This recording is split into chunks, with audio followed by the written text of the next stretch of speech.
Moviesucktastic is a podcast about bad movies and the people that love them. But it's more than just a podcast, it's also an online presence.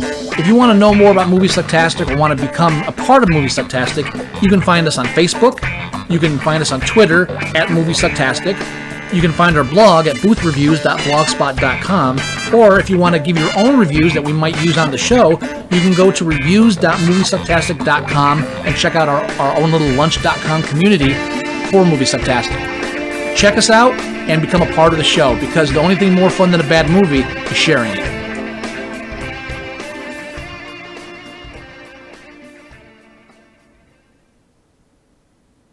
You are listening to Moviesucktastic.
Dude, no! Oh!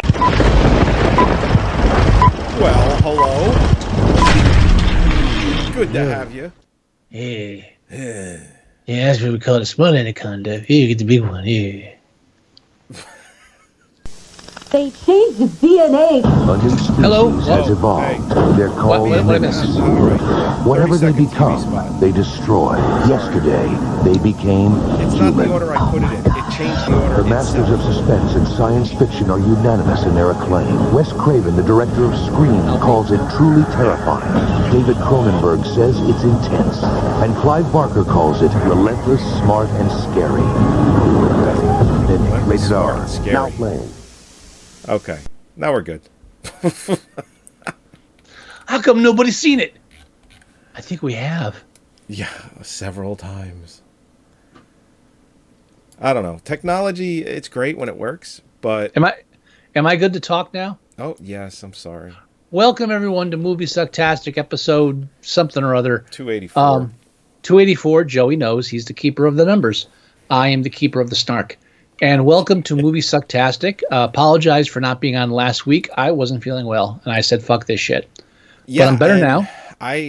Later in the day, I was fine. I had texted Scott to make sure we were a go, and we were, and he wasn't feeling well. And I was like, you know what? Just something just came over me, too, where it's like, I don't feel that great either. Yeah. So I was like, let's just take the fucking night off and just get better. Yeah. Again, if this was our job and we were making money doing this, you would have had two very sick people trying to talk about Mimic. I wish it's my job. It would be nice. Yeah. Hey, I guarantee it wouldn't pay as much as my job now, though, so I'm okay with that. Well, it depends. Speaking of people doing this job full time, I want to mention something briefly. Yeah. I plugged the podcast or the YouTube show. He has a podcast as well, but I haven't listened to it. Dead Meat. Yes. And there's a kill count. They just recently did Suspiria because the remake's coming out. Oh. The remake looks fucking bizarre and interesting. Well, you know who the director of the remake is, right?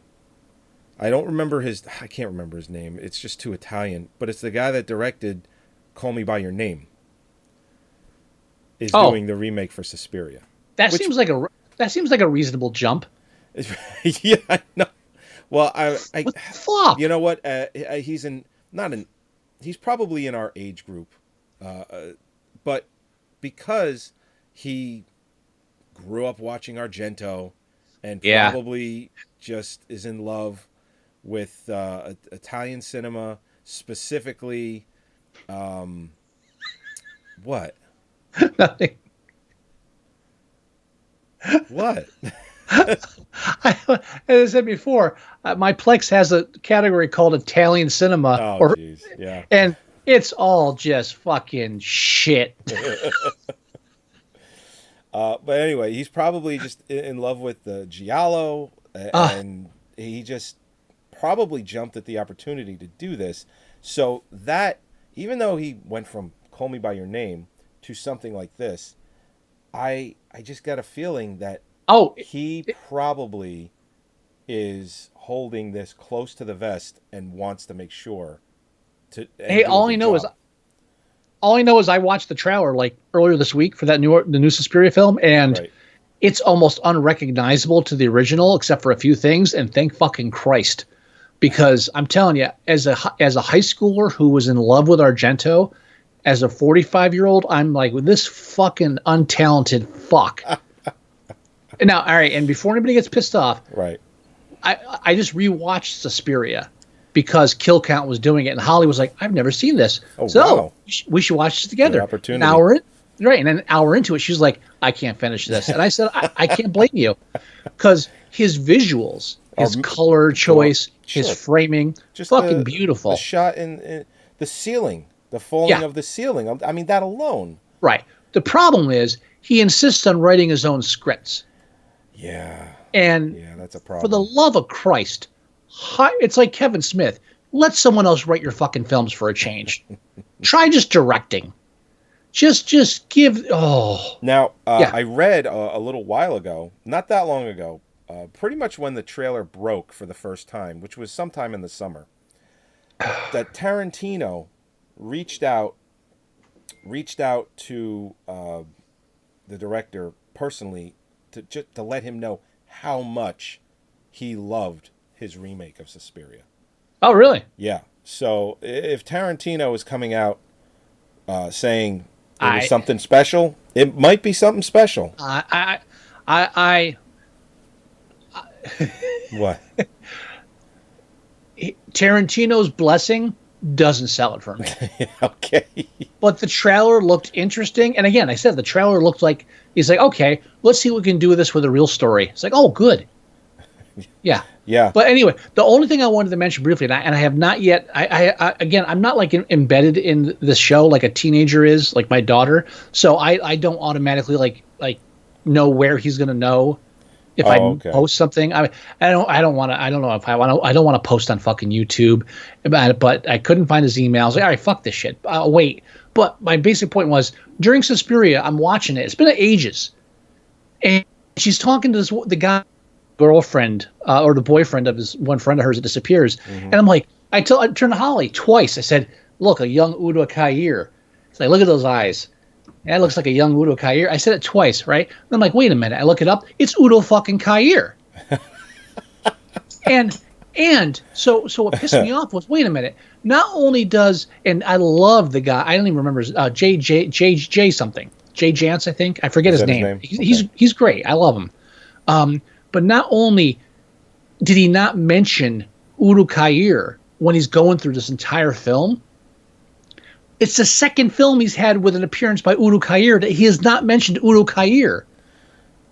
And you said you let him know about it, but you don't know if he's seen it. I said I haven't let him know about it because I didn't know what format was best to communicate with him, because I'm not a fucking teenage girl. Got it. So I just like I still haven't like it. I'm sure he'll address it.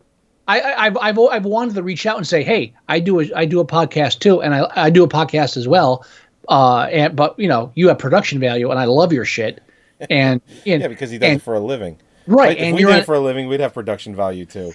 I'm not knocking us. I'm praising him. I know. And everything he says, almost down to a letter, is everything that you and I would agree on. Like, even though he's younger than us, it's like this guy's on the same fucking wavelength. It's interesting. Except that he's not mentioning Udo Kier.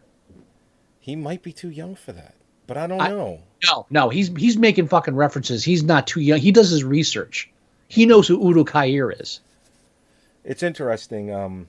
Udo. The Exotica convention in Edison is this weekend. And I was going back and forth with my sister-in-law, who owns the Rabbit's Den Tattoo Shop in Milltown, New Jersey, 120 Main Street, if anyone needs a tattoo. Got a tattoo there myself. So she got an email from a what looks to be a porn celebrity, an adult film star, and we got into a conversation about. Well, first I was like, am I your go-to porn person?" And she's like, "Yeah." I was like, I don't know. In my head, I'm like, should I be insulted or should I be flattered? I don't know. The first person she thought of to say, "Who is this person?" She contacted me. So Did you know? Yeah.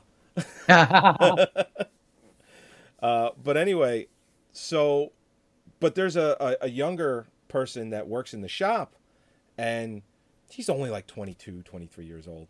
I said, he might have known too. And she's like, he hasn't seen Ghostbusters. I can't trust him. Jokingly, of course. Everybody loves this kid. But I was like, yeah, he hasn't seen Ghostbusters? Yeah, I can't. Can't either. So I get the young reference. Like there's a kid that I work with who hasn't seen a lot of things either. He's seeing stuff because I've added him to my Plex. And I've recommended stuff.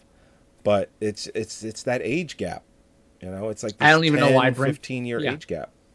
Yeah, I feel like I'm like a grand, like in my perspective, it's like I remember when Get off my lawn. When we used to do the 2-step down and pay a nickel for gin. The fuck you talking about, Grandpa? No, I don't. You will. We called it a sloppy Susie, and you only got it on 2. I don't want to know what you're talking about. Don't want to know. All right. Don't want to know. So I sidetracked, but I wanted to bring up that and Udo Kier. But today on Moviesucktastic, we're reviewing Joey's challenge to me, which was Mimic. From 1997. And Guillermo Del Toro. And I'm just going to tell you in advance, I have 2 choices for a challenge back to you, and I might let you decide. Okay. Because I like them both. Okay. Oh, man, I'm excited now. I like it when there's multiple choices and there's a deciding factor. I bring that to you sometimes, and I like it. I might not let you choose either. I don't know yet. But Wow, I mean, that's the whole point. You're supposed to choose. Well, the week before we had done The Nest, which was a killer cockroach movie. Yes. And so Joey recommended Mimic, which is a giant killer cockroach movie. Yeah, it's which I don't have a copy of, so I have to get one. Now, there's a director's cut. Are you aware of this? That's the one I watched to review. No, you did not. Yeah. No. Yeah. That was the director's cut? Oh, you mean of The Nest? No, of Mimic. Yeah. Did you watch the copy off my Plex? Yeah. That's the director's cut. What was different from the original? Dude, I don't know. It's 6 minutes longer. That's it. I got to go back and watch the theatrical. Theatrical is like an hour 45. This is an hour 51. It must be all. I read a lot about. I read into a lot of Guillermo's issues with making this film. I'm sure it was edited for pacing. Anything added in might have just been extended. Now, well, the one thing I can say is Guillermo has a huge problem with second unit directing. Oh, really? He hates it. Yeah. And apparently his big thing with this film was that the second directing units were not only filming shit ignoring his like color scheme and thematic scheme, but also filming shit that he didn't want that the Weinsteins wanted. Oh, God. But we'll get into that later. But so I didn't this do any real homework like that for this. I just did not have the time. I was hoping that you did, and yet again, you did not disappoint. Well, I wish I had the director's cut with the commentary to watch, which I did not. Mine didn't have commentary? Okay. I didn't check because I didn't know it was a director's cut. Because I didn't see any differences that I remembered from when I watched it originally. Usually, so I'm assuming I'll throw the poster on Plex so that it is signified as a director's cut. You didn't in this case. I couldn't find one. There's one out. There's one out there. Is there? Yeah, you failed. The Blu-ray is available on Amazon for $10 right now, or $9.99. Well, I'm just pointing that out. That's like $9 too much. Director's cut would hit with Guillermo's commentary. I thought about getting it because I don't have a copy of it. So there. Well, Well, anyway, so you challenged this to me, and And I remember seeing this when it first came out and hating it. And I just rewatched it. I actually rewatched it this evening because yesterday was Halloween and we were too busy giving out full-size candy bars. That's right, motherfuckers. How was your turnout? We ran out at 8 o'clock. Wow. I ran out of 75 full-size fucking candy bars at 8 o'clock. I had to run out and buy a couple bags of fun size so we could last the last hour because the town actually has it from like 6 to 9. Oh, okay. Yeah, we ended up at Janie's near the Rabbit's Den, and we ended up in Milltown, and what a great Halloween town that is. It's just kids everywhere. Now, dude, there are sections where I live that are like that, but they're not all because this town is so huge. But the center of town, where they have all the parades and stuff, just mobbed with kids, and they do that until 8 o'clock. Dude, I love Texas. I love my new neighborhood. We easily had 100 kids. Wow, easily, and That's it was awesome. definitely more than that. And there's nothing better than me standing there, leaning over a little kid as they look up and say, "Wow, it's so big." It's a great feeling. That is so fucking gross. But it's true. We had kids like, "Wow, we hit the jackpot," and like they're running down the driveway. We got full size. It's fucking awesome. That was me. That was all me. My wife Holly even admitted to me while we're out there, says, "I didn't realize it'd be such a big deal." Says, "I did." No, it is a big fucking deal. Full fucking size. And you know what? When you buy the fun size, it's not that much less than if you bought full size. No, it's really not that much less. No. So they're making bank on giving you less. Yeah. And I'm like, so these little kids are coming up with the little paddles. I'm like, thunk. Have a good night. Oh, wow. Holy shit, mister. Yeah. Yeah. and I wasn't kidding. One kid actually said, "It's so big." It's like, I'm getting a bellyache looking at it. hold my hands up. Wasn't me. Fucking awesome. So, did you dress up or no? No. But I did put Dead Alive on the big screen TV in the living room. Oh, really? Yeah, so Holly hasn't seen it. The door, they can see this TV.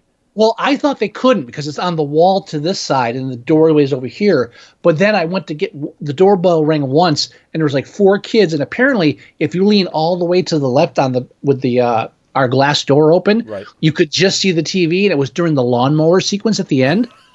And I come out, and there's 3 kids, and this one little kid, as little, like maybe 10, 12. He's at the maybe 8. I don't know. I can't tell ages. I fucking don't care. Okay. But this little one, I don't know what he was dressed up with, but he's at the far left of the door, and he's like this. Like, someone's having a nightmare tonight. Well, yeah. And you know what? That is something that, as an adult, he'll be like, there was this one time when I went trick-or-treating. He'll remember that forever. Forever, yeah. There is shit that when I was that age and I saw a movie, like, for instance, I walked home from school, and The Thing was on HBO. And my father was watching it in the other room. And I come home, my mother, she shoos me out of the room, and it's the scene where Kurt Russell's character, Mac, is doing the blood test. Oh, and then yeah. There's a scene where it hits the ceiling. Uh-huh. Forever burned in my brain. Forever. It's like I walked in on that, and I'm like, never going to, like, ever forget this image. And I never have. When that scene comes on, when I watch the movie, I get a flashback to when I was like 8. And you know what's funny is, like, before like the trick-or-treating started, Holly was saying to me, maybe next year we'll get like one of those blow-up things in the yard, because like the guy across the street has a bunch of them. Right. And then after that night, I was like, you know what? That guy across the street may have dropped a couple $100 or so on his 10-foot fucking elephant with a Halloween mask and the 2 glowing ghosts with lights wrapped around them. And every fucking kid that came onto our street, when they go home, what's the one thing they're going to remember? Full-size Snickers, motherfucker. Full-size Snickers. Boom.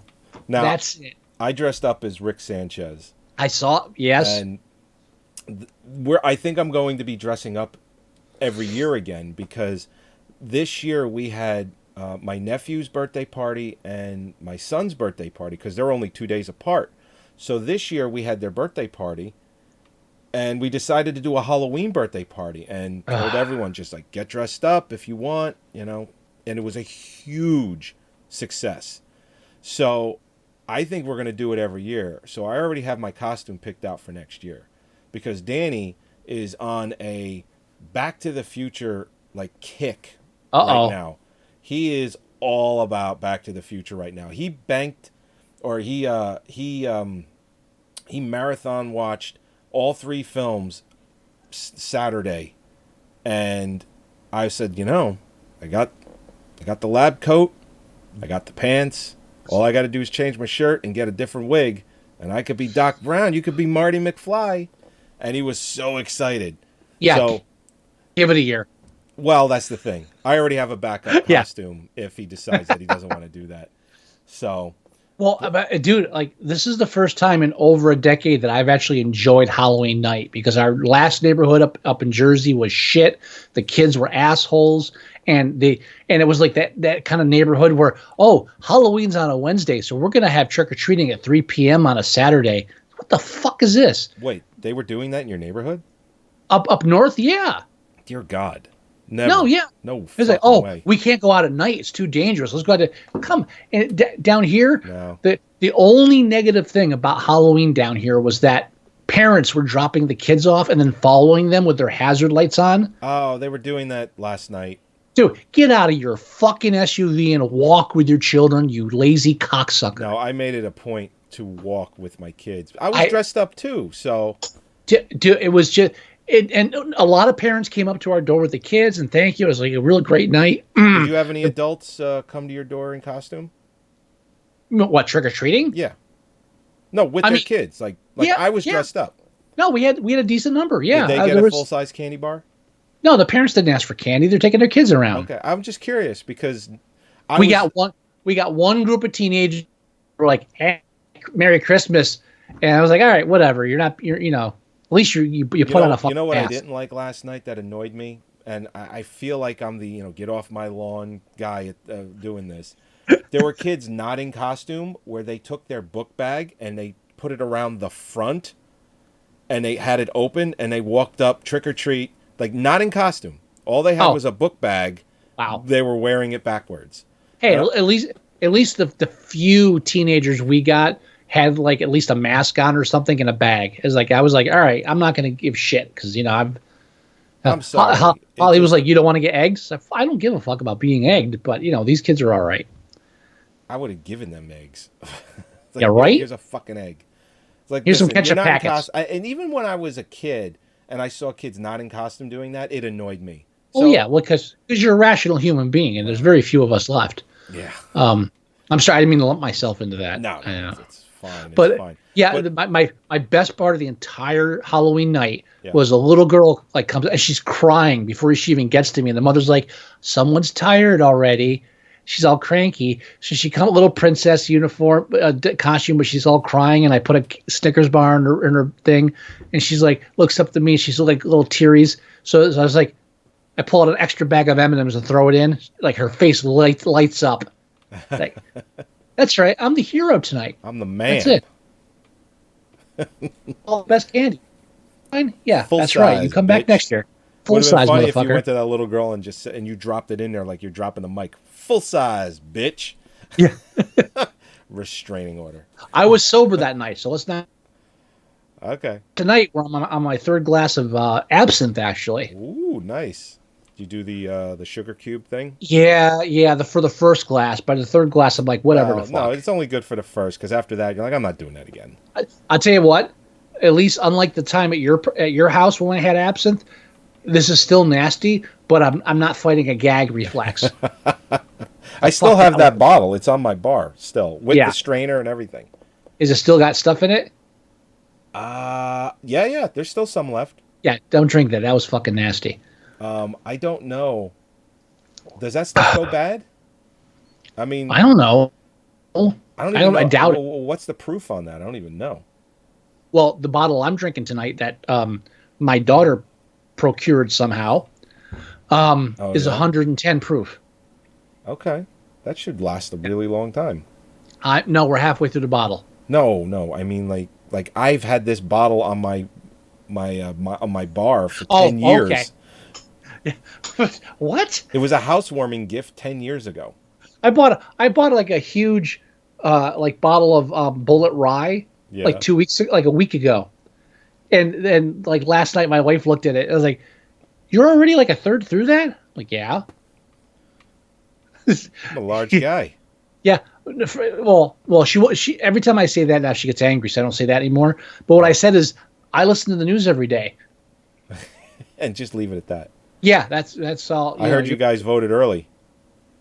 Holy fuck! I know we're not even talking about Mimic right now. I know, but dude, I feel like a fucking idiot because I'm in Texas. I have a friend in Texas who's a journalist, Michael Russell. Okay. And like he's texting about like early turnouts already, and having spent my entire voting life in Jersey, meant I was like my brain's just clicking it off saying, "Oh, I guess it's provisional ballots. Oh, the write-in ballots for people that are going to be away." Okay, you click, and then the kid at work's like, "Well, yeah, early voting." Says, I'm like, "Yeah, the provisional." Says, "No, you go and vote early." It's like, wait. You mean we can actually vote early? So yeah, I went yesterday. What? It's like a subconscious thing. My brain was just rejecting it because of Jersey for so long. Can you do that everywhere or no? Right? No, not every state has. It's not New Jersey doesn't allow you to vote early. No, not every state has early voting. But holy fucking shit! We voted? We went to breakfast Sunday morning, and then we got online a half an hour early, and we voted. And I was like, "This is fucking awesome." Yeah, I would love that because I have to figure out a way. Well, not figure out a way. I either have to do it before I go to work or as soon as I get home. And either one is inconvenient. But it's going to get done. But fuck. It was beautiful. I'm hoping traffic will be lighter. Lil voted on like Monday or Tuesday. Yeah, I saw. Yeah. Oh, I still don't understand why they allow Alzheimer's patients to vote. To be the people that you go to vote. Oh well, I don't understand. You know why? Because they're one of the only ones left that volunteer to do it. Why do we have volunteers at the election booths? What the fuck is this, dude? I don't know, but it's like it's like that where I live, and I Holly imagine it's like that everywhere. Holly and I went up at the exact same time. Driver's licenses, bam. I took 2 minutes longer because my driver's license didn't scan, which I'm assuming is because the first one I got had the wrong birth date. And the old lady that's manning this booth. What? How'd they screw that up? I don't know, but they fixed it. That's all I care about. That was actually easy too, because they just said, "Oh, just email us." Like the thing said, email. I went to the site and it said, "Email us." Just gave an email address, no form or anything. So I emailed them and said, "Yeah, I got the wrong birth date." And then they sent me a driver's license with the right one. They didn't even confirm it. Jesus Christ! Like, how do you know it's the right one? But I got to go with 6 points of ID in this fucking state. Yeah, right. But no, it was a nightmare getting the driver's license, but having it corrected took nothing.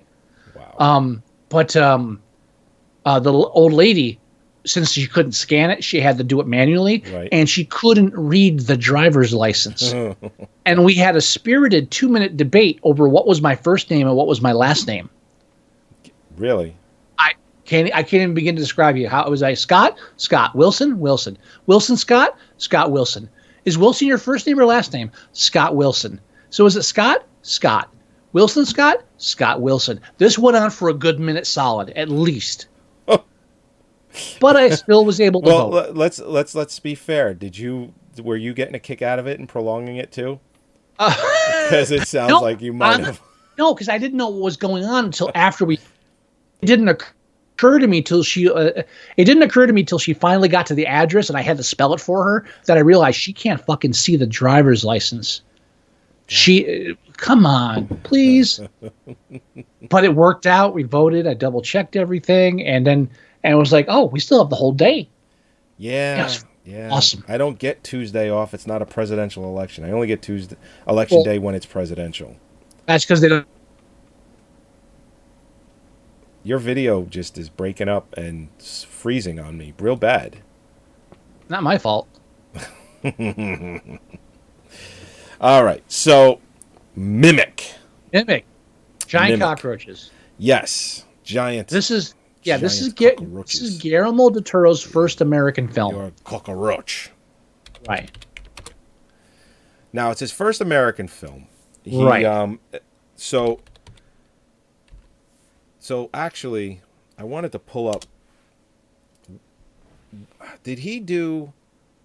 He did. The Devil's Labyrinth. He did the Devil's Backbone. He did that after this. Actually, he did that. He didn't do anything for like 4 years after Mimic, and the next thing he did was the Devil's Backbone, which makes fucking sense because you were talking about how they're fucking with his shit. Mm-hmm. So it makes complete sense that he went back and he did a Spanish film, and it's like, yeah, because he had total control over it, and that's why it was awesome. Mm-hmm.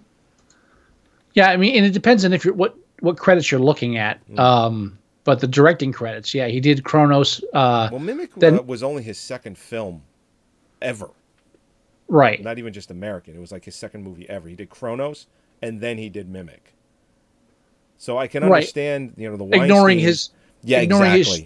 Ignoring his short film and TV work, yeah. Yeah. Well, and the Weinsteins are like, listen, we're putting a lot of money on this guy. He's only made one other thing. We want to make sure, blah, blah, blah, do it this way, do it that way. This is what we want.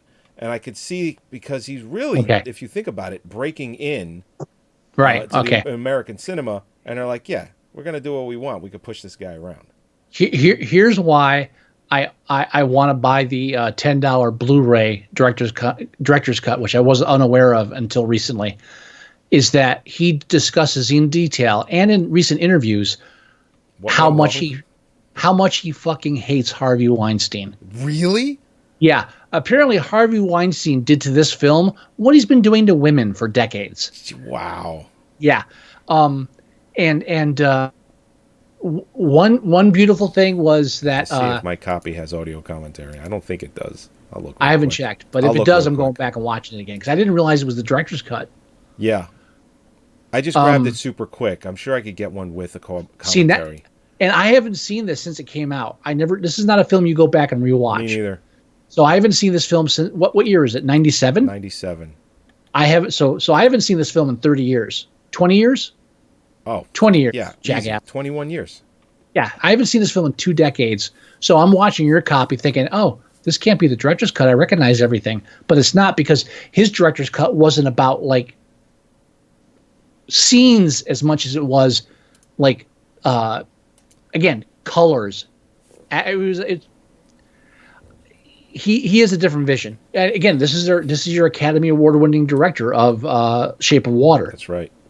So, there's a and that is a beautiful fucking film. Yeah, and as far as if you can even call it a stain, because the movie it's bad, but this is probably it. I know you'll talk Blade 2 and whatnot, but this is probably the worst thing he's ever made. Well, let's be fair. After he does this shit, and they say, "Hey, want to do Blade 2?" It's like, all right, I know what you fucking Americans want. Now, the lead actor, Jeremy Northam. Right. Northam. That originally he wanted a African American character to play that role. He was told point blank, and I quote, "Americans cannot handle a biracial couple."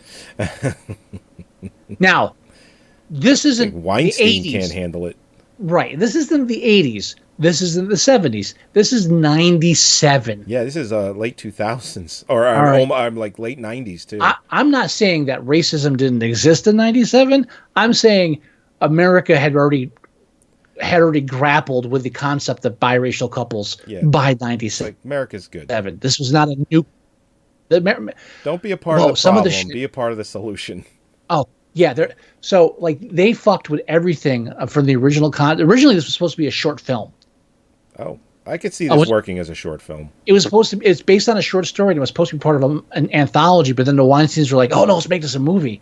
And then his concept was totally that they're the ones that changed it to cockroaches. He had some other kind of insect, like a beetle or something. And then Guillermo did.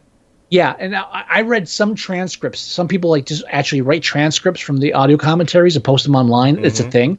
And so I read some bits and pieces here and there. And there's one part in the audio commentary for this where he's describing how he's like pitching this, and he's at this like producers meeting, and somebody's like, "Hey, it's New York. Let's do roaches. Roaches, New York City. It makes sense." He's like, "Hold on. Oh no. Roaches, killer roaches is like a Z movie thing. We can't do that. If we do killer roaches, we're going to be making a giant killer roach movie. This is insane." Guy's like, "But New York, roaches, it makes sense." I was like, "Oh, fuck." Yeah. And he's like, "No, this is a bad idea." So he's dedicated to doing it. But so the basic plot But the only thing that came out of it is Rob Bottin did the all the animatronics and the puppetry and makeup there's something and all that stuff. And Rob Bottin is awesome. There's something about that I'll mention later. But let's get to the setup. The whole film starts with your typical, okay, let's set up the background of it. And so there's a plague spreading through New York that's killing children. Yeah, already what do they call it? They named it after somebody, and I wasn't impressed. Skitchers or the Sky. It was something like that. Yeah. It was probably the name of whoever invented it. It was like a person's last name. Like Skywalker's disease, something like that. Skywalker. And so you have this, because when you have a massive epidemic, you're going to take the time to get Strickler's disease. When you have a massive epidemic that's killing children, you're going to take the time to put them in a huge long hall with giant draping white sheets. When I saw that, I'm like, wow, that's right. Who's got a lot of excess linen and time? This is how we do these? It's horrible. And that scene Guillermo did not direct, by the way. Oh, really? Yeah, I know that for a fact. So this CDC guy brings in a botanist who's also a geneticist, I guess, and they design a killer cockroach that's supposed to be sterile. And it's supposed to die off in like 3 to 6 months, something in that range. So they make a killer cockroach that will kill all other cockroaches and then die off. And then they have the press conference at the end where they're explaining what they've done. And I'm telling you, halfway through, what? God damn it. F. Murray Abraham. Oh, I was going to say F. Murray Abraham, but I didn't know if that's where you were going with it. Halfway through that press conference, F. Murray Abraham's not having it. No, he's like... Yeah. He's like, "Oh, I'm out of here. No, this is not... No. F. Murray Abraham does not approve. No. F. Murray Abraham, why are you here?" Yeah. It's just... So, and then we cut to these people who have actually, during the course of her geneticizing killer roaches, they became lovers or husband and wife. And then they have there's some scenes where like they did this because it's American. Oh, the couple gets in the bathtub fully clothed because spontaneity. Yeah. How many times have you seen that in a movie? Probably 20 times. Let's say the most recent one, Justice League. It was it was Batman v Superman. Yeah. Say, the Kryptonian is spontaneous. Spontaneous. I got it. I'm almost done. You there? Have some more absinthe. Shit's nasty. It's like I haven't had absinthe since the last time was at the housewarming 10 years ago. Yeah, it's fucking licorice. It's nasty shit. That's why I got chocolate to chew Wasn't on. the sugar supposed to cut that a little bit? It doesn't. It really doesn't. No. But this is not even close to how nasty it was at your house, though. because at your house they didn't dilute it with water. I don't. They just poured it over the sugar cube. I don't remember it being that bad. It was. I'm sorry. I'm sorry you had such a terrible time. I remember fighting the gag reflex, thinking this can't be the fucking green fairy because this is shit. Yours is not green though. Mine was actually green. Because it's watered down like you're supposed to. Oh, I see. Yeah, my daughter taught me that. Well, wait a minute. She's like, oh, there's wait, rich- What? wait. We did water it down because that's how you melt the sugar into the absinthe. I remember them pouring the absinthe over the sugar. Oh, maybe that's how they did your glass, but mine had water. Then they didn't use enough because it was fucking nasty. So anyway, yeah. Anyway. So, and then we go back 3 years later. They killed all the cockroaches in New York City and saved all the children. I'm not sure if I'm not sure which one's better. And there's a parallel with, and by the way, ironically, I saved all these children by creating a new breed of cockroach, but I can't get pregnant. Okay, so we're going down the sideline.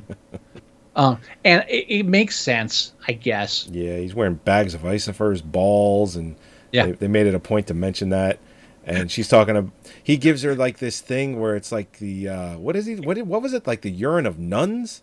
Yeah, nun urine. Yeah, and she's like, that's not natural. He goes, yeah, I'm wearing bags of ice in my balls all the time. That's not natural either.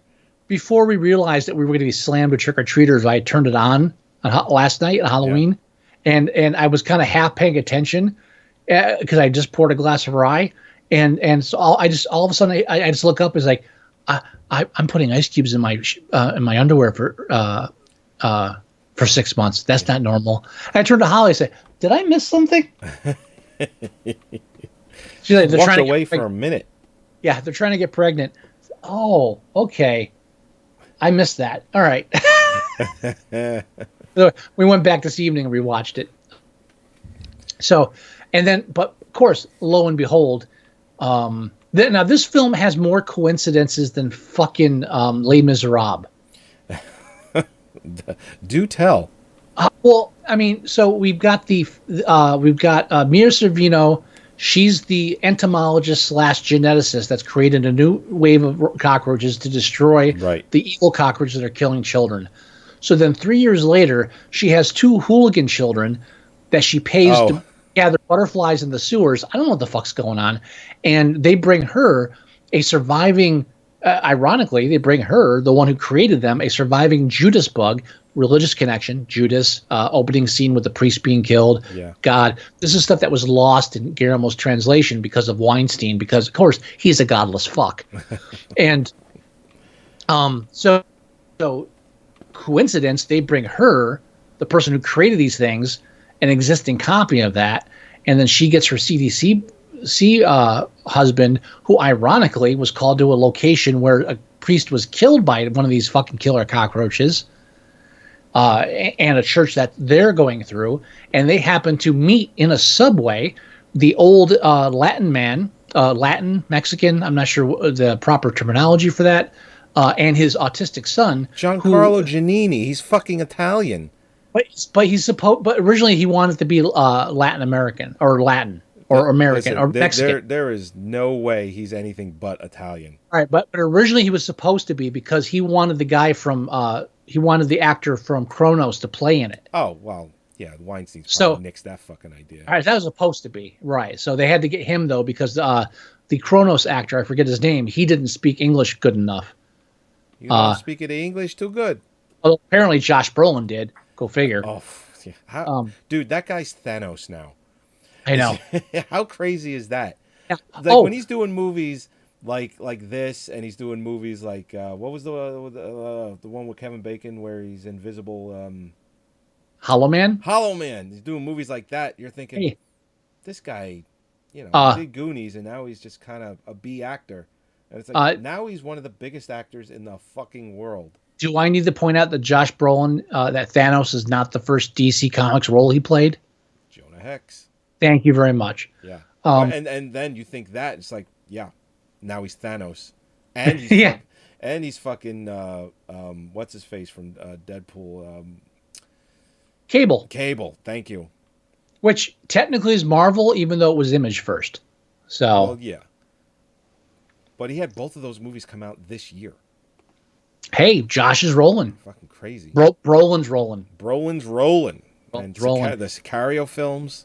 By the way, yeah, I watched the second one. I had the same feeling. I actually deleted them from my account.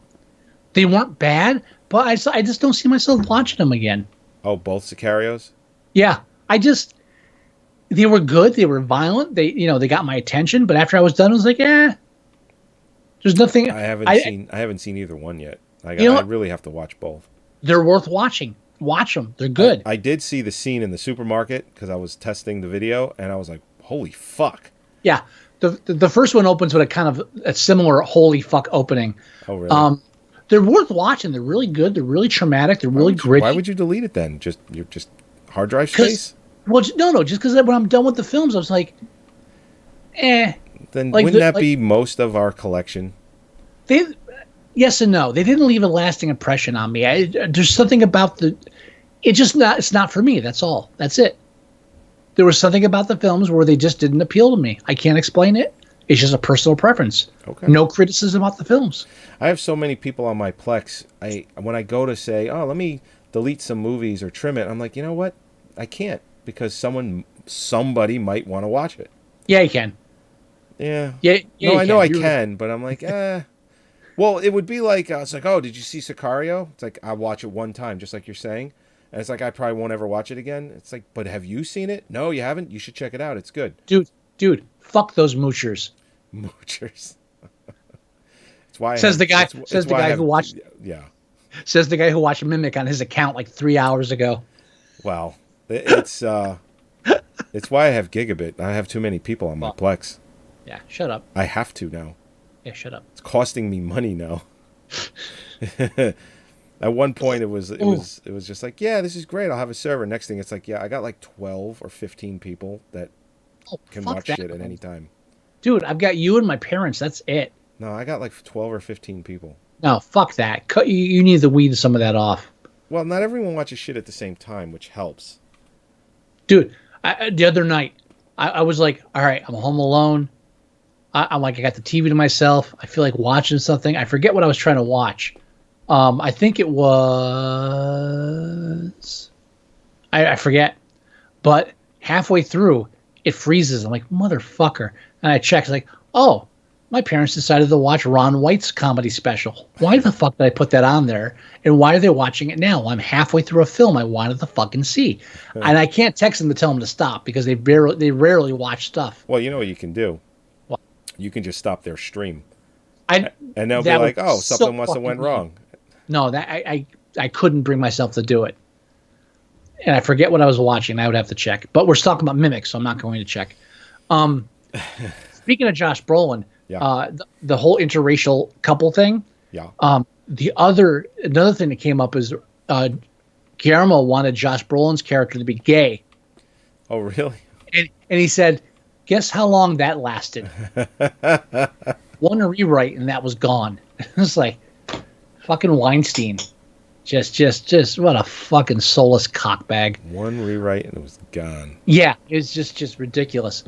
But so Josh Brolin is like, he works under fucking Jeremy Northam, and they find a sweatshop under the church where the priest is killed by the cockroach in the beginning. We don't know it's a giant cockroach. And then everything. Well, yeah, because it walks around like a man. It looks like it's wearing a trench coat. Right, which isn't a bad. It's kind of a decent concept. I'm not against it 100%. No. I mean, if Guillermo had full reign, with his cinematography, it might even actually look even a little bit better because it looks pretty good. Yeah, but this whole Les Miserables thing. So you got the people, the old man and the autistic kid that can communicate with the cockroaches because he plays the spoons. Funny shoes. They live across Mr. Funny Shoes. They live across the street from the church where the priest is killed. The CDC is called to the church where the priest is killed because there's shit on the ceilings. He's married to the woman that created the cockroaches that are supposed to kill the cockroaches that were going to kill the kids 3 years ago that are now breeding into super killers. They go to the subway. The CDC husband and the killer cockroach geneticist creator go to the subway to track down these because of these kids that found it, and they bump into a cop that knows the old guy and the Mr. Funny Shoes kid because they're in the same fucking subway, and they all end up together. Come on! Only thing we're missing is fucking. The only thing we're missing is I ruined it because I didn't even think about it. Mr. Funny Shoes. All we're missing, and I don't know why I always forget his fucking name. What, Ron Perlman? No, from Les Miserables, the movie. Oh, Hugh Jackman. No, the other one. Oh, the one from the 80s. No, the other actor from that one. Fucking the Australian. Hugh Jackman. No, the other one. The other Australian actor from... Or the British guy. Whatever the fuck he is. I'm drawing a blank. I think I voluntarily forgot a lot of that movie. He beats up people in hotels. Oh, Russell Crowe. Thank you, Russell Crowe. The only thing this film is missing is Russell Crowe. I love that. I got that. He beats up people in hotels. Yeah, I knew you. Oh yeah, Russell Crowe, that guy. Yeah. The only thing Mimic is fucking missing is Russell Crowe in the sewers. Remember my name. Who the fuck is that? Can we get any more basic than having the black cop in the sewer singing fucking like slavery chants? I was like, no. How come he's not singing like a pop song or something? Was that really? a Weinstein idea? I don't know where it came from. I was like, can we really not do that? Because, I mean, yeah, they wanted something that was like soulful. I mean, how about some old jazz?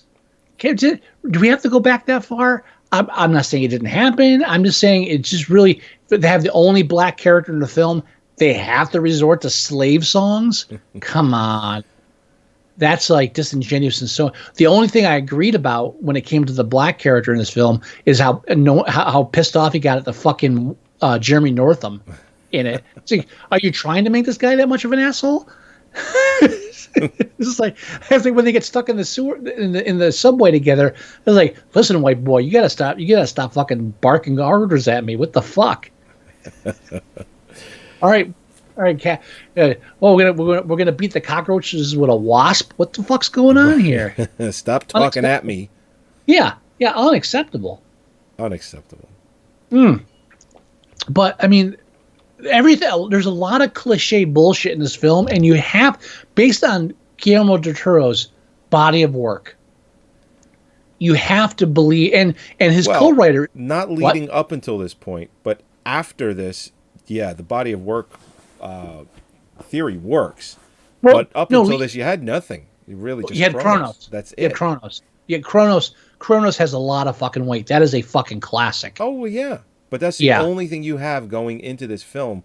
Nobody, unfortunately, knew how good he was for a while. Right. What I'm saying is, based on Chronos and everything he did after this, it's a motherfucking cat. This is a common occurrence. This is every week. Yeah. This is because I can't leave the fucking animal out. All right, I apologize. That's okay. That's quite all right. Get the fuck out. Get the fuck out.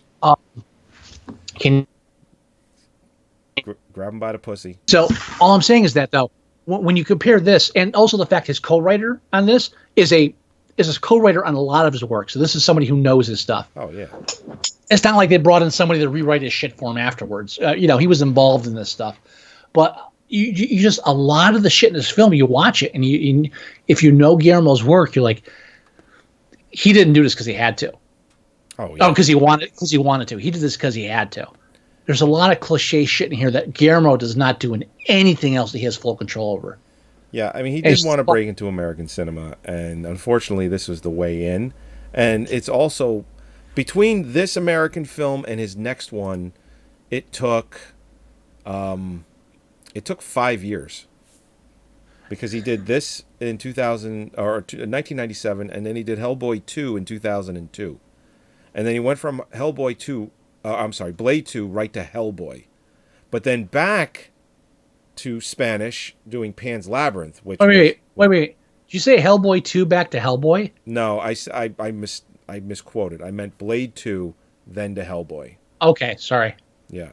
And then he went from Hellboy to Pan's Labyrinth, another Spanish-speaking film, praised by, critics everywhere. I think it even got nominated for Best Foreign Film. It didn't win.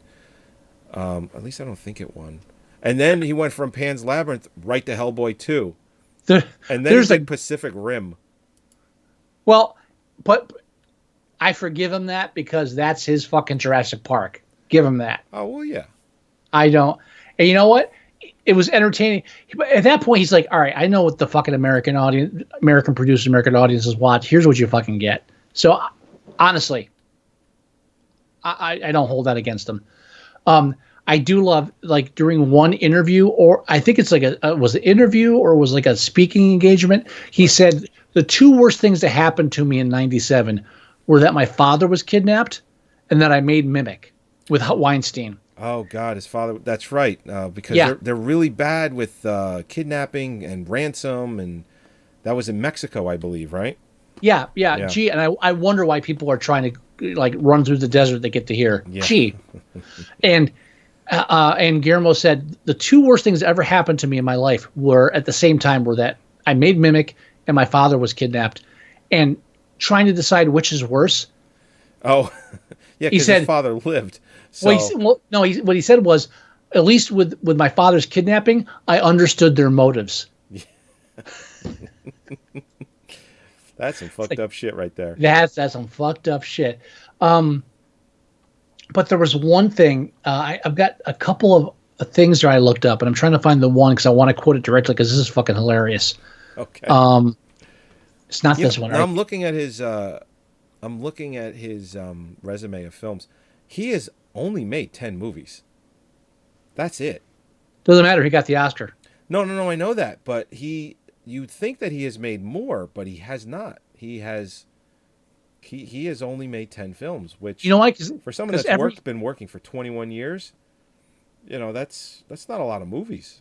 Because every one he does is because almost every one he does is fucking gold. That's why. Yeah, you know, I liked Crimson Peak, but I didn't love it. Visuals were amazing in it, and it was a good film, but it was one of those films where it's like, I could see myself never watching this again. All right, so here's what I wanted to look for. This is somebody's transcription from the audio commentary when he's talking about the insect characters in this movie. I'm not going to do any accents, but I'm going to read this real quick. Okay. He said, the mimics used to have antennas, but the feedback we got from the studio was a raging phone call where they said, they look like bugs. The mimics look like bugs. I said, but of course, we've been developing the creatures for a year and a half. You've seen the designs. You've seen the masquettes, whatever that is. You've seen the clay models. You've seen everything, and they are bugs. Well, can you make them more like aliens? And I said, I don't want to make them more like aliens. At this stage, we already have functioning puppets with radio-controlled servos, animatronics. What do you mean redesign them? And somebody said a really great line. They said, can you make their teeth bigger? I said, they don't have teeth. Well, show more of their gums. I said, they don't have gums. They have a multi-part mouth system. Well, can you give them crazy hair? Crazy hair? They don't have crazy hair. They are insects. This is the Weinstein fucking machine at that point. Crazy hair. Yeah. Now you know why Roberto Benigni took the Oscar and said, fuck you people, I'm making Pinocchio. Which, you know what's funny? Guillermo Del Toro is attached to directing Pinocchio. Is he? Yeah, it says right here, announced. But here's the thing. Benigni wins an Oscar and does Pinocchio. Guillermo Del Toro wins an Oscar, he's doing Pinocchio. I think it's fucking gold. I love it. I love it. Oh, the only difference is Guillermo did an American film, technically, and now he's doing Pinocchio. Benigni did an Italian film, and then Hollywood was like, oh, come here. And he was like, fuck you people. No. Say what you want about Benigni. He knew. He's like, I'm not working with you motherfuckers. Roberto. I love all of you. I want to make a love to all of you. I still have to make my wife watch. Have you ever seen A Night on Earth? No. It's an anthology. It's like 4 different foreign directors, and it's about it's cabbies at night. Oh, that sounds fun. And there's a whole. I don't know who directed it, but there's in Italy as a cabbie at night, and he picks up a priest, and it's the funniest fucking thing in the world. Really? Oh, just because he's like starts confessing to the priest and about having sex with sheep, and it's fucking hilarious. It's awesome. It's a ba. It's fucking the best.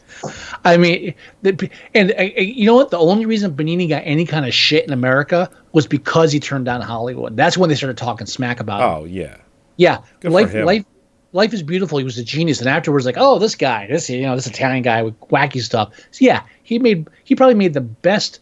He made a comedy out of the fucking Holocaust. Fuck you, he wins. Seriously, hands down. That's a movie that could have won Best Picture, like regular nomination for Best Picture. It won foreign. They did that on purpose because they knew they weren't going to nominate it for Best Picture. Right. But it at least won the foreign. You know, I want to look at, since we're talking about Roberto Benigni, what has he directed? Has he done anything? He did a film that my father and my mother absolutely fucking loved called Johnny Stecchino. Johnny Stecchino. Yeah. He's a scam artist who's conning the government into paying him disability because he can't stop moving his arm, and he ends up pretending to be a mobster called Johnny Stecchino. It's not the greatest film in the world, but it's fucking funny. Johnny Stecchino. I love that film. He also did one called The Monster, where everybody thinks he's a serial killer. Wait a minute. Apparently, he's also going to be in Pinocchio, and it's the Guillermo Del Toro version of it.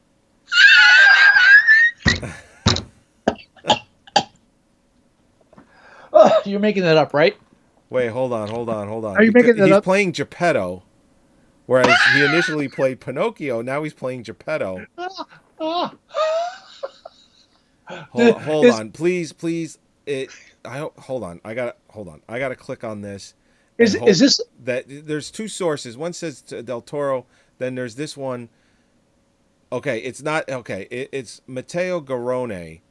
So it's not the Del Toro film. Although that would just be fucking brilliant because Del Toro would be directing and Benigni would be Geppetto. He gets a second crack at Pinocchio. I was thinking, did this come up at like their like a monthly fuck American Hollywood meeting? How can we tell these people to fuck off? So I'll be in your Pinocchio film. every time we win an Oscar, we make a Pinocchio film. Agreed. Yes. So yeah, he did Johnny Stecchino. He did The Monster, and then he did Life is Beautiful. And then, like 5 years later, he did Pinocchio. He didn't make a movie right after. He did 5 years, and he directed the Oscar. He's fucking. Well, I think after you win an Oscar, you get a year to just say, "Yeah, I got a fucking Oscar." That's your job for the next year. Hey, you know, win an Oscar? I did. Who got 2 thumbs and has an Oscar? This guy.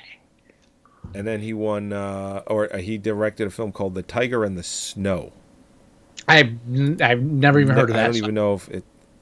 A love-struck Italian poet is stuck in Iraq at the onset of an American invasion. Oh, that sounds hilarious. It's a comedy, drama, romance. You know, that sounds almost as funny as the Red Skelton film about the Civil War. Yeah. where he's like pretending to be a Southerner, and like he gets caught between the North and the South because there's nothing funnier than the Civil War. Best visual effects. No, this is the David D. Donatello Awards. The Italian Golden Globes, it got nominees for. And that's it. You know, one thing that stuck in my head is the Black Transit Authority cop that they meet, Charles Dutton. Oh, right.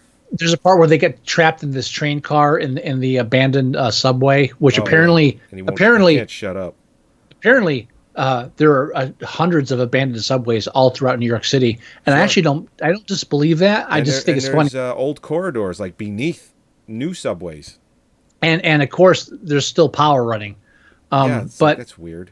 But one thing that always stuck in my head. 20 years later, I still remember thinking when they're taking when Mira Sorvino is yanking like bile sacks out of this dead cockroach and smearing them all over his leg that was cut to spell. I just remember that's got to be great for an open wound. Yeah. That's no infection here. Now, here's the thing. As far as director's cuts go, pardon me. It's okay. My apologies. I was like, all right, there's nothing in Joey's Plex that said this is the director's cut, but if I see something I don't recognize, I'll know. So at one point I was like, wait a minute, Josh Brolin says something about people crawling up the wall and taking a shit. He didn't say it. But then Charles Dutton said it later. It's like, oh shit, I was just mistaken. For some reason in my brain, I attributed, as opposed to out of my brain, I attributed that to Josh Brolin, but it was Charles Dutton that said it. But I could have sworn a shotgun was involved at the end of this film. And no shotguns involved. I don't know if that's faulty memory or if the non-director's cut, i.e. the theatrical cut, has a shotgun involved. I could be wrong, and I just, again, haven't seen it in 20 years. First time I rewatched it since it came out was last night or just today. Okay. So, but you know what this movie I was blown away by? What? How good the surround sound was. I didn't watch it with true surround sound, so it actually Let me tell you something. That shit is utilizing every channel. It was impressive how good the surround sound was on this. My great room has surround sound. My gaming room, which I watched it earlier today, just has the sound bar and a subwoofer. So I actually had to turn it up when there was dialogue scenes, quiet dialogue scenes, to turn it down when there were action scenes. Oh, okay. So I don't have full surround sound in the game sleeping? room. No, I just didn't have full. I don't have full surround sound in the game room. There was such a contrast between, I have ice in my underwear for 6 months, and bam, bam, bam, bam, bam. There's too drastic of a change there, so I had to dial it up and down depending on the scenes. Well, but I haven't watched. I actually didn't have that problem, and I really enjoyed the sound. Well, again, my great room has actual surround sound built in, but I didn't get to watch it in there. So that maybe I just don't have the setup properly. And you know me, I'm not huge on the sound. My father, forget it. I love it when the sound is good. Yeah, I get yelled at from when the sound is good. Yeah, I know. It's too loud. Yeah. It's like, why do we have this? Tell me. I want to know. To the point of where I either A, have to spend money and get smaller ceiling speakers so that I can fit a dude, just wear the headphones. A soundproof box. Just wear the headphones. I gotta buy surround sound headphones, or else I can't get the same effect. Do it. It's worth it. It's either that or here to complaining. I don't want to wear headphones. I don't either. Not hearing shit around me. I don't either, but I don't want to be yelled at either. So you got to pick one. Nah, I'd rather get yelled at. So I can put soundproof boxes over the cone of the speaker, so all the sound goes into the box, not into the upstairs. That I mentioned. Now, you know who was a second unit director on this film? Somebody famous now, I guess. Rodriguez. Oh, get out of here! Really? Yeah. And apparently, Guillermo Del Toro did not like Rodriguez's work on his second unit production. Good. You know what? Good. Fuck that guy. Well, they're different filmmakers entirely. Very. Yeah. But like Guillermo, like throughout his commentary, just pretty much says that he doesn't. Because this film convinced him that there should never be second unit directors. That the main director should direct fucking everything, because he's very controlling about the colors and the theme. Right. You know, again, if you've seen Shape of Water, and appreciate it on a cinematic level, you understand what he's talking about. He's very controlling of every aspect. He's telling a story with colors, motherfucker. So does he have to have a second unit director, because maybe the actor, director, and pretty much every guild there is for Hollywood kind of requires it, and he kind of gives them limited work, or does he just do everything? In this case, part of it was you're working at the behest of the producers. So the producers are like, okay, we have this much money, we have this much time. You need to send second units out, and they recommend directors, and this is that. So apparently, he was unhappy with Rodriguez's work.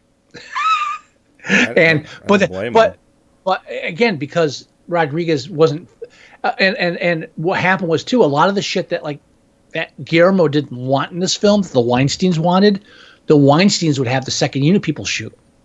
Yeah, that's not cool. Yeah, that's why his director's cut is basically he went through and took out all the second unit shit.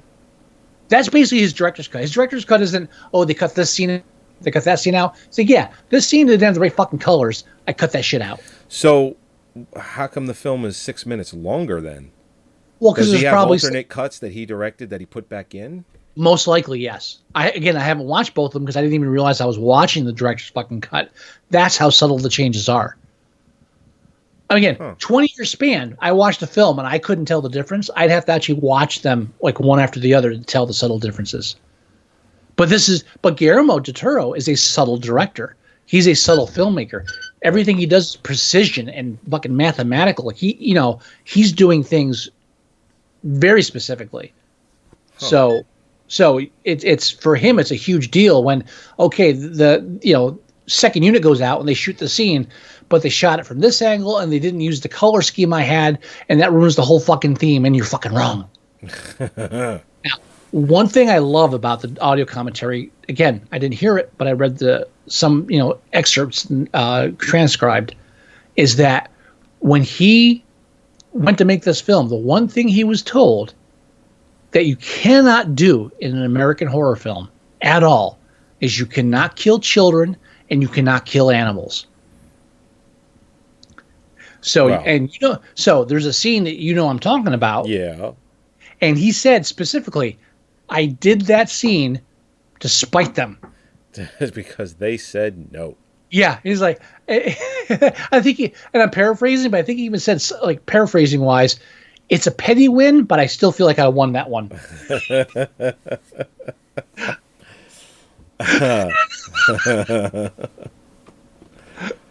It's great. I mean, this film has a lot of fucking flaws. The ending, and also when you read about like the different script versions that were out and the different, like his original concept and the ending, he wanted a darker ending where it's like, oh yeah, the world's doomed. And his whole theme was the whole idea that God has decided to, God has decided to punish us. Not even punish us, but like God has decided that, chosen the cockroach. Yeah, God has chosen the cockroaches over humans. That was like the theme he was going for, and it kind of gets buried. It starts off strong with the whole church sequence, but then and there's like remnants of it, like her picking up the cross when Manny gets killed. Spoiler alert, and cutting herself. Now, here's one thing I would change. So at the end, the waspy husband and the white woman and the very not ethnic child. Yeah. All get together at the end. If you're really playing the idea that God has turned his back on man and has chosen the cockroach as his successor, and we're talking about like one race being overtaken by another, if you take the whole idea of her being infertile, kill the husband off. She's not. Oh, by the way, so she's a entomologist and a geneticist, but she doesn't know how to use a fucking pregnancy test. No, just wait longer. Yeah, she doesn't know how to time that. Right. She developed a strain of cockroaches that turned into giant killing machines, but she can't figure out how to wait for a fucking test strip. No. Yeah, all right. Fuck you. But the ending should have been her husband dies, and she's stuck with the autistic kid, and she can't have children. And it's like, yeah, this is where the species ends. Seriously, there's your fucking ending. Now, Guillermo had a different kind of ending where they're like in a subway and like there's like that kind of horror film hint at the end where it's like, oh, the cockroaches aren't dead. The end is coming. Like I think like the kid plays the spoons and you hear it clicking somewhere off. Right. Something like that. I was like, it just go more basic. It's her and the kid. Because in this ending, she finds out she's pregnant. She finds her husband and they're hugging, and then they pan down and like totally ignored by them is the kid hugging them too. I'm like, that kid's gonna be in a foster home by the end of the fucking week. She's got a kid coming. You don't mean shit to them. That's right. Seriously, did anybody think about that when they were writing the screenplay? No. Like, oh, we kill the old guy and we leave the kid with this young white couple, but who has been struggling to have a kid. Say, oh, they'll raise them as their own. So no, they got their own coming. She fucking her test strip was positive. This kid's going into the fucking system. No fucking way. But don't worry, we killed the black guy, so we're good. And this also had an extremely young Norman Reedus. Who? Norman Reedus. He played Scud in Blade 2. He's in The Walking Dead. He, he was the sewer guy. Boondock Saints. He was the sewer guy? Yeah. That's Norman Reedus. He's I didn't place him. 20-something. I didn't place it as him. I didn't even think of it. Okay. Yeah. Extremely young. Baby face. Norman Reedus. Yeah. It was like, holy shit. When I saw him, I forgot he was in this. I saw him. I'm like, oh my God, he's so young. All right, I'm looking at it now. That was his first film. Was that his first movie? That's what I'm looking at right now, yeah. Well, I guess Del Toro, he was taken by him because he put him in Blade 2 as well. Sure. You know. He's Italian, English, Scottish, and Irish descent. At that point, why do you even bother mentioning them?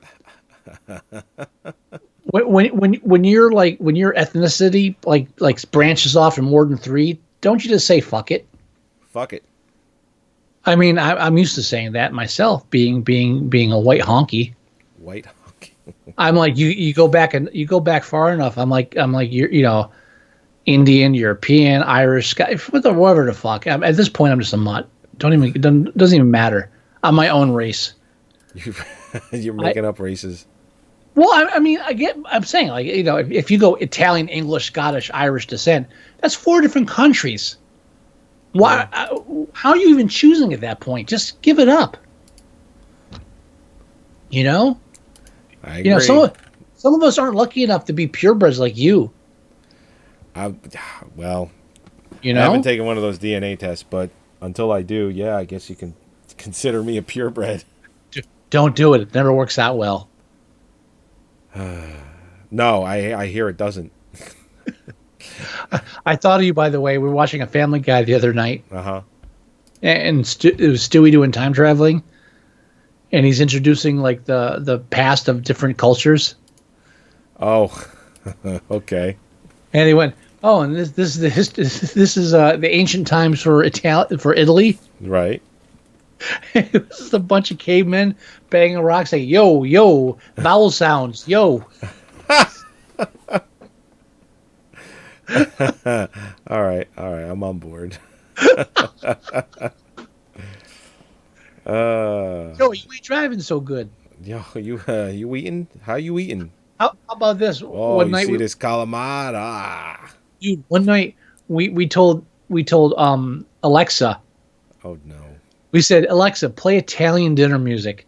And I swear, everyone was everyone. There was like 2 fast ones and a slow one. I was like, wait a minute, every one of these songs is da da da da da da, but just like a different speed. What the fuck is going on here? This isn't right. Oh my god.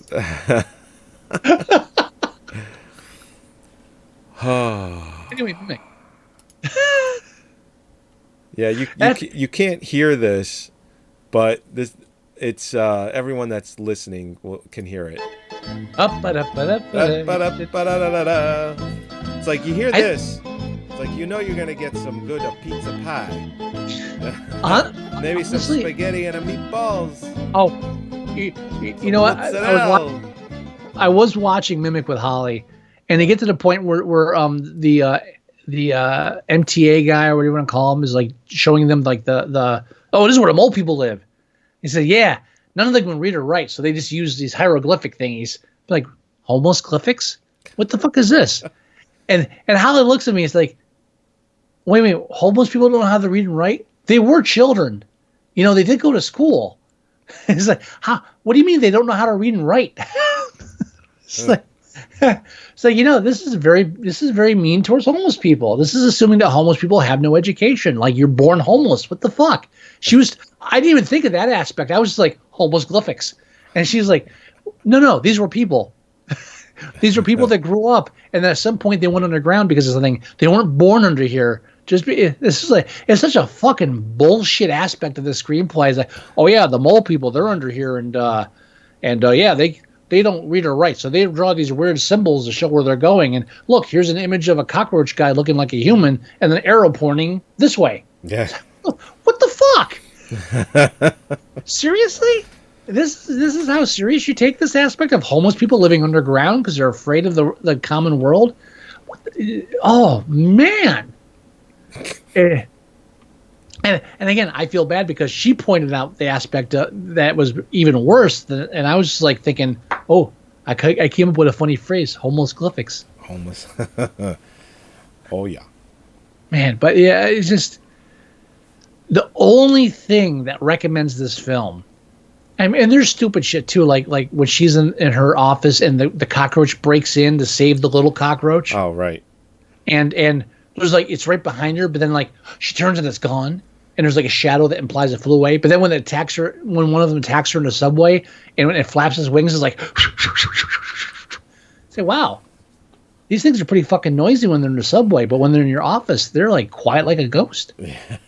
Well, I mean, that's what you got a problem with? Yeah, no, I have a problem with a lot of shit. This is one example. Okay, one example. Okay. How about this? How about the kids that she pays to bring insects to her all the time? She spends the time to go through each butterfly individually, but then they say never opens the box. Then they're like, "Oh, here's the weird one." Says, "Oh, well, just put that over there, and I'll ignore it." Really? No, she didn't bother. The one they made all the fuss about, I'm not even going to look at that one. Let's go play with this cricket here. I figured out how to save us from like spreading pesticides in cornfields. Yeah, I thought the same thing too. I'm like, how are you not talking about or looking at this fucking weird? It says weird bug on the box. Like, yeah, there's the weird one. It's almost dead, which means it's alive, by the way. Yeah, very alive. And she's like, "Oh, just leave it on the desk. It'll keep."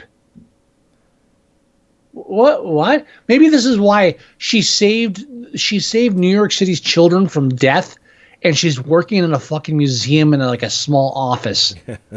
So really? She's not like working at like the White House now as an advisor or something? Yeah, she created a genetic strain of insect that killed an entire population of cockroaches in New York City and saved all their fucking children. And it's like, oh yeah, well you're still working in the city now. No, yeah, she's not like an ambassador or something or working. Yeah, really? She should be set for life. Yeah, she's not like working in some like underground trust where like we need to clone Hitler. No, it's like no, yeah, no. She created a mutant strain of cockroaches that saved the world's children at least. Let's just, we'll leave her at the fucking Met. And that leads me to one of the two choices for my first challenge to you. Well, do we want to rate this first, then move to the challenge? We probably do, yeah. Okay, so it currently sits, I think, 5.9. That is correct. 5.9 on 41,000 votes, which is actually quite a bit. Mm-hmm. So, the average score is a 6, straight across the board. It's the most votes. 29.8% of everyone that voted for this gave it a 6. Mm-hmm. So, I don't think it's good enough for a 6. I agree. I'm thinking more along a 5. I think it's a very average movie. I've got an artistic chubby for Guillermo myself, but this film obviously is just like the epitome of Hollywood fucking with true artists. Yeah, exactly. And the fact that he has gone on to do some really amazing stuff proves that he doesn't deserve this film turning out the way it did. But a 5. The funniest audio commentary story I found was that one of the producers came to the set when they're shooting the subway sequences. Right. And they had built these subway sequences sets, right? So from the outside, you have the shell of the like the subway and the domes and stuff, right? Right. And inside, it's a fucking movie set. Okay. So this movie producer, a producer of movies, someone in the movie industry who makes films, Guillermo brings him in, and he's like, all right, so this is our subway set. And the guy looks at the outside. Oh, no. This looks like a fucking submarine. It's like, well, yeah, the subway's inside. We can't film this. It looks like a submarine. This is horrible. It doesn't look like a subway. It's like, it's not. So he eventually gets him inside the fucking set and shows him, look, here, inside. This is where the subway is. And he looks like, oh, this is great. This is much better. And as he's leaving, he tells Guillermo, promise you're not going to film anything on the outside of this. and Guillermo says, this is basically every day of the shoot. This is my everyday struggle making this fucking film.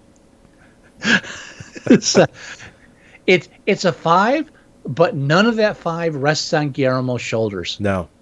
And I still love that. It's like the only Spanish name I can actually pronounce. Guillermo.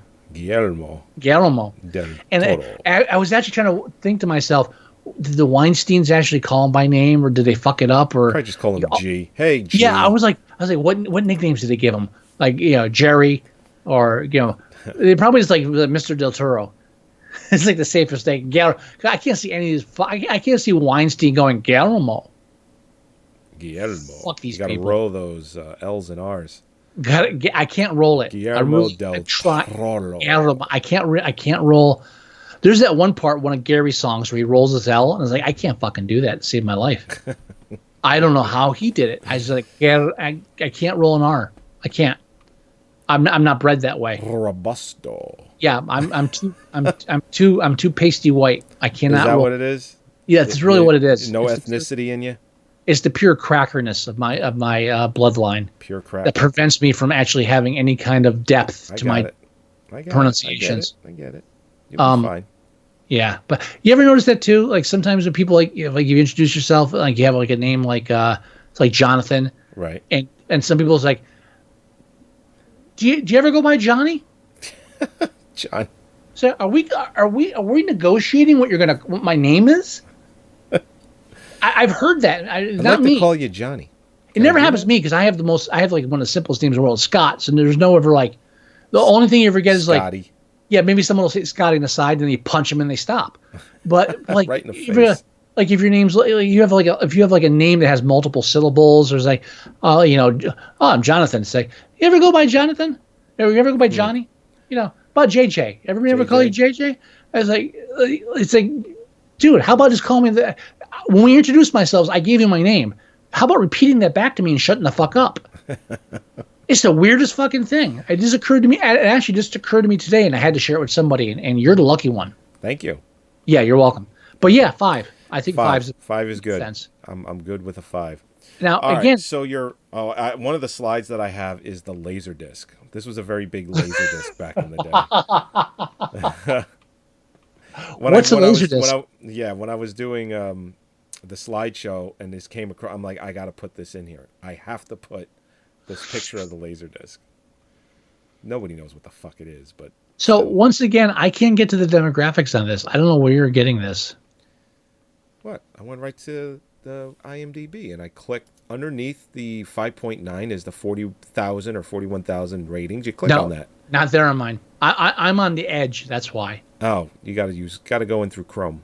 Oh, you're fucking killing me here. You want to do the demos? I don't want to do it. It's your thing.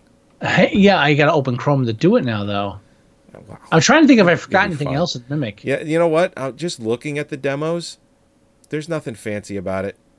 Oh, really? I don't think so. It's like 5s, 5.9 and 6s. Pretty much like it really just hovers around a 6 on everything. Here's there's only one. There's an 8.0 under 18 female, and it's 1 vote. Hardly even worth mentioning because literally every other category, every single one is a 5.9, a 6, dude, 6.1, 5.8. It's like really like right on the brink of being. Have you noticed that almost every film we review like this has one female under 18 that rates it? Yeah. I'm wondering if they're all the same girl. Yeah, all like 4 million movies. on Yeah, IMDb. I'm like there's one. Do you think they really, just did a mass edit where they can highlight everything in the database and just No. put? I just think there's one really lonely teenage girl out there that I get needs what a you're saying. friend. Needs That a needs a friend. friend. That's yes, Got a exactly. friend in me. Don't All don't right. do that. I'm not going to do it. So what Don't do you do- got for me? All right, What so are your challenges, sir? I'm not going to beat around the bush. I had one concept, and then Holly leaned me towards another. Okay. I was like, all right, I I'm not. guess. I don't know. All right, I was like, I'm not doing fucking insects anymore. I'm not doing that. We Good. can't do this. I'm happy. Yeah, it's three insect films in a row. And Halloween's Three? over, so Yeah, fuck this noise.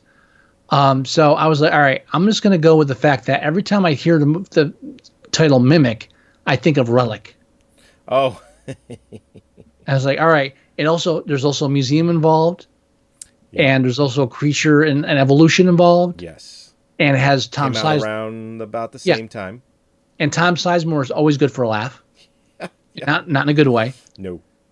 And Holly said, well, why didn't you do something that the Black Cop was based in? Oh God. I was like, are you challenging me to Alien 3? and I said, you mean Die Hard? She's like, that's not the same guy. I was like, okay, I trust you. And so I started looking through his stuff, and I was like, oh, yeah, look, sweetie, he did Alien 3. She's like, you can't do that. I said, yeah, you're right. They killed the dog in that one. But he was also in a film that's been on my Plex since I had it, and I've never watched.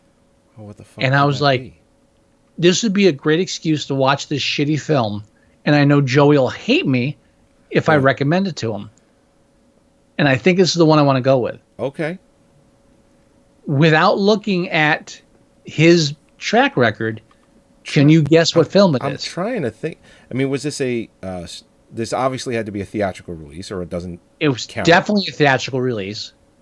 And it's not You know the Rudy. film. Is it fucking Rudy? No. It's not Rudy. It's not Rudy. Not Rudy. You know the film. I know the movie. Yes, you do.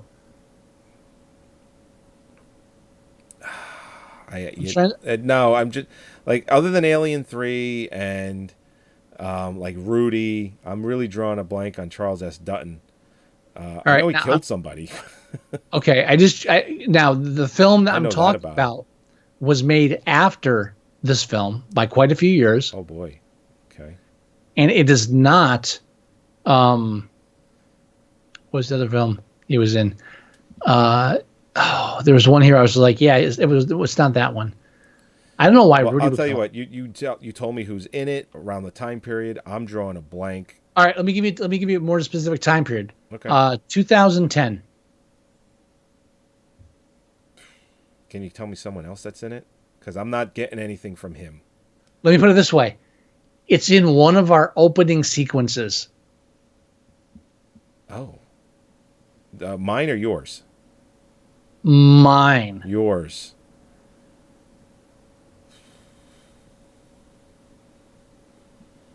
No.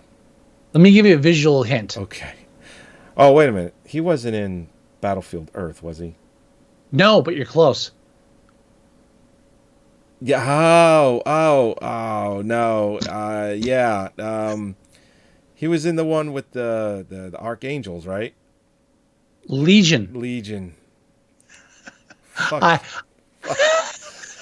Legion. I was dead set on Relic until I saw that he was in Legion. I was like, there's an excuse to watch that film. Have you ever watched it? I've never seen it all the way through. Me neither. It's perfect. Yeah. We both seen Relic, right? Yeah. But yeah, it's one of Mare's favorite movies. She Dude, loves that you know fucking what? movie. I saw that in a theater. Oh, really? Yeah. God. Wow. Yeah. And believe me, I love nothing more than to talk shit about Tom Sizemore for an hour. But I think you and I need to buckle down and watch fucking Legion finally. It's been 18 years. I think we're due. 8 years. 8 years? 2010? Oh, 8 years. I have no real concept of time. I apologize. I noticed. 18, whatever. We'll be dead soon. Doesn't matter. Oh my God. Fucking no. I'm hoping that my head can be, placed, in like some sort of special magic liquid, like in Futurama. Yeah, right? Dude, let me backtrack. Last Wednesday, Holly went in for a spinal tap. Yes, I remember you mentioning that. Right. So I'm sitting there with her. Better? She's feeling a little better. Yeah, it's been a slow recovery. So I'm sitting there with her when the nurses ask her all these questions, medications, this, that, and the other thing. And then out of nowhere, she says, "Do you have a living will?" I'm like, whoa. Whoa, this is getting serious. Really? Are we bringing this up right now? Says, you're basically saying, so if you die now, what do you want to happen? It's like, hold on a shit. So then the next thing she says is, do you have a non-resuscitation, or what is it called? DNR. Do you have a DNR? Oh. And I have trained my wife well, because and it sounds horrible, but it's a good thing, because she said, no, actually we believe in the living severed head thing. And so, see, I'm not the only one anymore. She is now part of my living severed head thing. She's like, yeah, no, you need to keep me alive no matter what. It's living severed head in a jar. As long as I'm conscious, that's all that matters. Yeah, fucking A right, dude. I am totally prepared to live in a jar. I could still watch movies from a jar. You know what I mean? But she didn't even look at me. She just went right into living severed head. I didn't even have to prompt her. She knows. And you know what? They're getting real better with these handicap controllers for video games. I'm set for that too. So, yeah. Dude, guess what I played last night? Red Dead Redemption. You know how I did? No. No, part 2. Oh. Because we have our bet for Yeah, I haven't played it once since we started that. Me neither. Yeah, and I looked and I was like, yeah, Joey fucked out of that too. Well, no. I mean, we still have time. We have until November 8th. Yeah. No, my daughter was voted best carny at Six Flags, and so they gave her a free copy of Red Dead Redemption 2. Get the fuck out of here! That's awesome. I know. I was like, wow, that's a real prize, and all you're doing is convincing people to shoot water in a clown's mouth to break a balloon. I mean, that's fucking awesome. Yeah, and so I told her, says, well, I'm playing it, so install it on my PlayStation as well. Oh, you got it for PS4? She got it for PS4. Oh, okay. And I got it from her for PS4. Nice. How is it? Is it good? I only played the opening, the learn how to play introduction. Okay. Because it was Halloween night. I just played it last night for like an hour or two, and then I just as it got to the part where you could do whatever you want, I was like, I'm going to bed. because I'm fucking 45. So fuck this noise. Yeah, I got you. But yeah, I just had to brag about that. That's really because apparently, like, Lilith, who's working like minimum wage now, she was telling Holly, I'm buying that when it comes out. And meanwhile, I'm like, I'd buy that when it comes out, but that's too fucking expensive. I'll just wait until it goes on sale. Yeah, and I can't. I just can't. No. I hear it's great, but I can't spend $60. But then neither of us had to buy it. It was like, shit, I'm playing it now. Yeah. I mean, I am going to buy it, but you know what? In a month or two, because it's Rockstar, their shit sells so well in a month or two, it'll be like half the price. Or Holly says hi. Hi. Christmas is right around the corner, so there'll be sales. Definitely. Yeah. That's why I'm waiting for We Happy Few. I'm waiting for that to drop a little bit. It did just go on sale, but it didn't drop that much. Which one? We Happy Few. I think it dropped only $10 or something. No, I'm waiting for like $20. Yeah, well, we should hit that for their Christmas sale or like New Year's. They always have some massive sale. I might, around depending Christmas. Depending on how money is, I might break and buy Fallout when it comes out, even though I'm not into the whole multi-million morgue thing. Oh, right. But I might just bow to tradition, but I don't know. Yeah, I still have other games that Fallout 76. Yeah, but I still have other stuff I haven't even started yet. I bought they had it on clearance for Halloween. I bought clearance on sale. Outland 2. Oh, okay. I never finished the first one. Oh. I'm like halfway through. Outland 2. Yep. Yeah, I haven't finished the first. I have The Evil Within. Oh, right. The second one they have on sale. I never even started the first one. You know what's funny? The second game takes place in Union, New Jersey. Or it says Union, the town of Union. And I'm like, it's got to be New Jersey. I mean, well, how many unions are there in this country? There's like 4. The country's a union, Joey. Well, it is, but it's like the town of Union, a place for. It's like a great place for community or some shit like that. That's what said, like someone who's lived in Jersey all his life. Well, yeah. Well, I would just if Union is the inspiration for the game, I'm like, that's pretty cool. But the only way you know is you talk to a developer. All right, so we're gonna review Legion. Right. Oh boy. which has Dennis Quaid in it. That's right.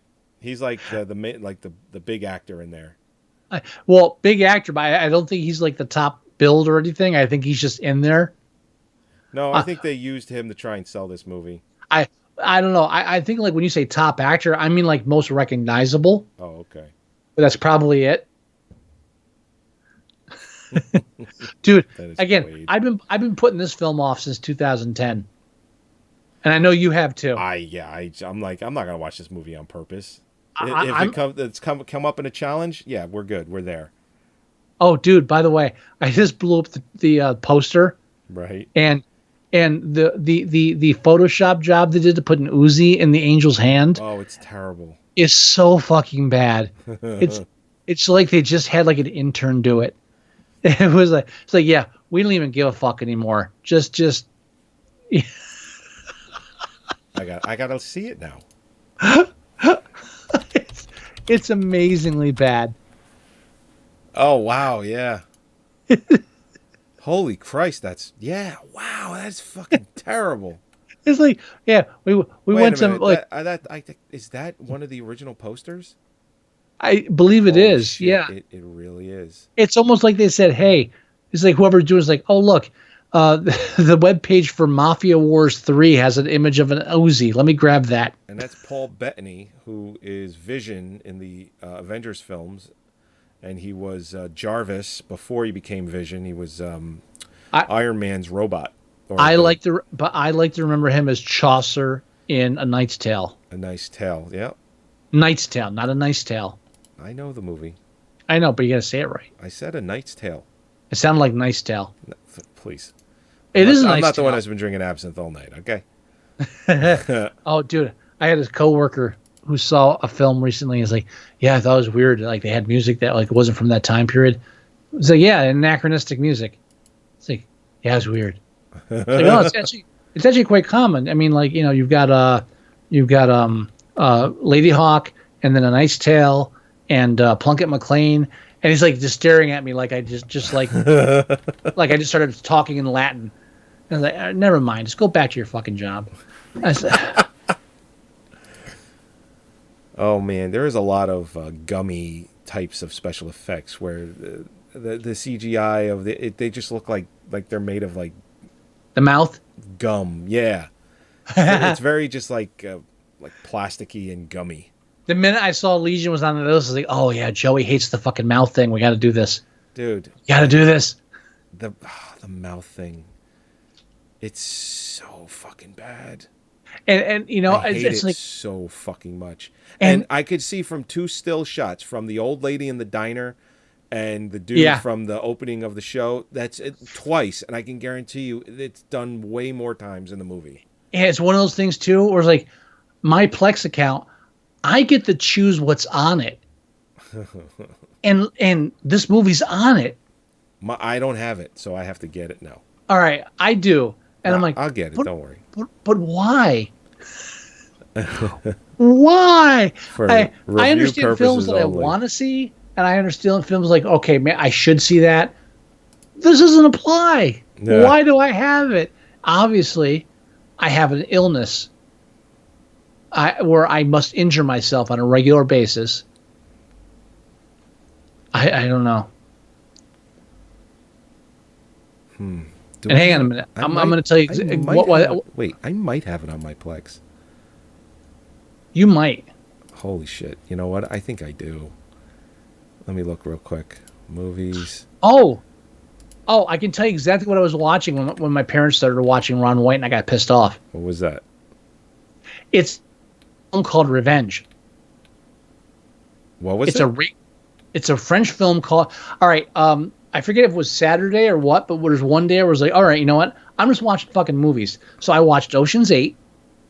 Oh, okay. I haven't seen it yet. Not bad. Yeah. It was fun. Then I watched The Commuter. It's the one with Jackie Chan? No, Liam Neeson. Oh, that one. That's the one where he's on the train.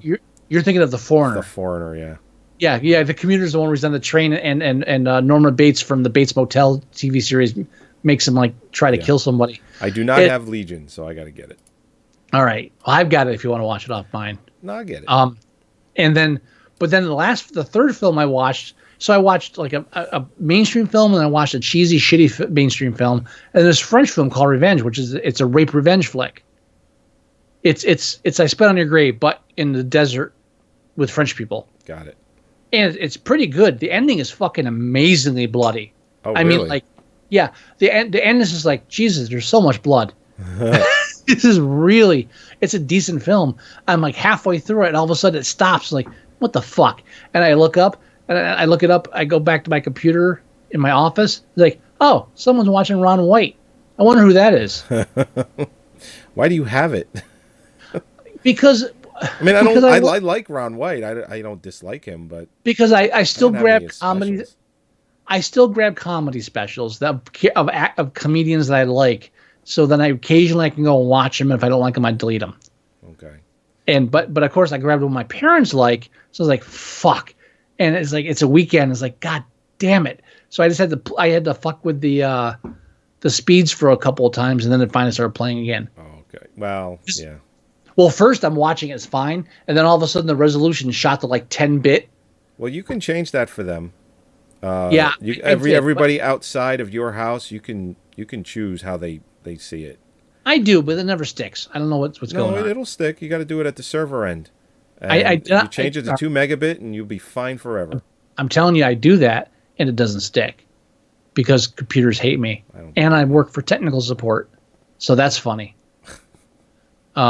But I'll tell you what I did see recently. I'm telling you right now, Revenge 2018. Yeah. Commend it. Okay. All right. I just watched real quick before we end the show. I just watched Upgrade.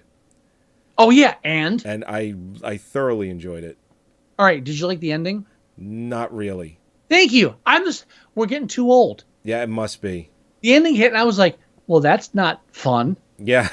Yeah, because it doesn't promote any real sequels either.